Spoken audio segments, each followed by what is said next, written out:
Let's start by getting a little heat going on in the garage.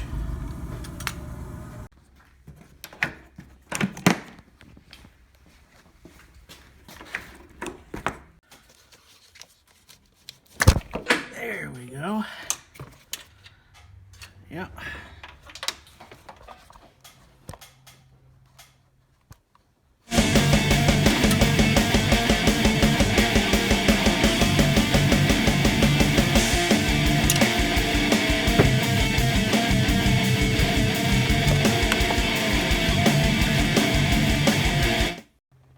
This side is super easy.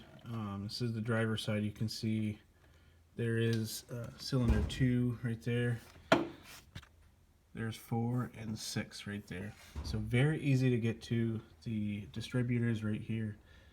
And I'm gonna go ahead and just get started on this. It shouldn't take too long to get everything replaced. It's also a good idea to use some compressed air and just blow any debris out of there. There's some leaves down here. Is that it? There it is.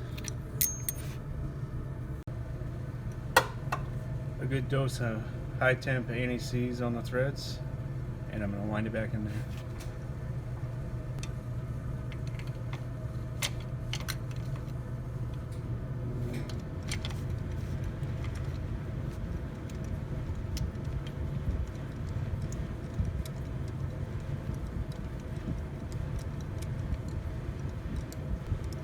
So once again, seat it and torque it to 13 foot-pounds. Alright, that first boot came out pretty damn hard. So to mitigate that in the future, I'm going to use some silicone grease. Just a little bit on the end of the boot. Alright, I'm already sick of trying to feed those wires in behind that manifold. So I'm going to show you what I'm going to do. I'm going to take this tube here, I'm going to chase it behind the manifold, and I'm going to tape the wires to this and chase it back through, just like an electrician would trying to feed a regular house wire. I'll show you what it looks like. Alright, and there, it's done. Alright guys, got the new plugs and wires in. We're going to start it up and see if it throws another misfire code, and if not, which hopefully it doesn't, and problem solved.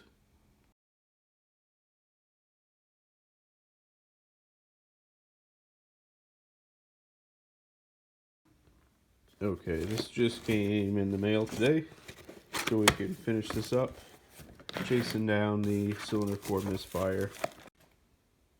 Alright, got a brand new ignition coil, just got it out of the package there. Alright, back to it. You have to get that red tab pushed up, and now I should be able to squeeze that, pull it out, like that. Here we go.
Alright guys, that about wraps it up for the second part of this series.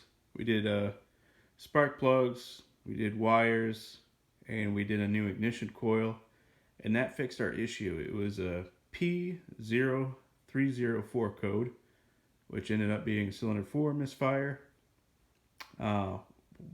We did the spark plugs and the wires, started it up, took it for a ride, still had that code. It just didn't have much power. So as soon as we got that part came in, the ignition coil, I went ahead and installed that, plugged everything back in, cleared the codes, started the engine. The check engine light went out, and even before that I knew it was fixed because it was idling better, and now it's going to have, you know, back to normal running power for the V6 engine that's in there. So again, thanks for watching. If you have any suggestions, or if this is the video you were looking for, I hope it helps. See you later.